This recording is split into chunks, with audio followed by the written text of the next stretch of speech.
ഇന്ന് നമുക്ക് എളുമ്പക്ക കറി ഉണ്ടാക്കിയാലോ. അപ്പോൾ അതിനായിട്ട് ഒരു ചട്ടി എടുത്തിട്ടുണ്ട്. ചട്ടിയിൽ വെളിച്ചെണ്ണ ഒഴിച്ച് കൊടുത്തിട്ടുണ്ട്. കറിവേപ്പില ഇട്ട് പൊട്ടിച്ചിട്ടുണ്ട്.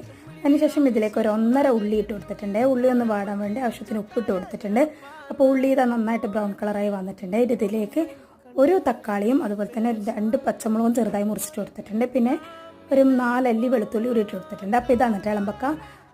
അതിന് ഇതിലേക്ക് നമ്മൾ ചേർത്ത് കൊടുക്കുന്നത് മല്ലിപ്പൊടിയാണ്. അപ്പോൾ 2 ടീസ്പൂൺ മല്ലിപ്പൊടി ഇട്ടിട്ടുണ്ട്.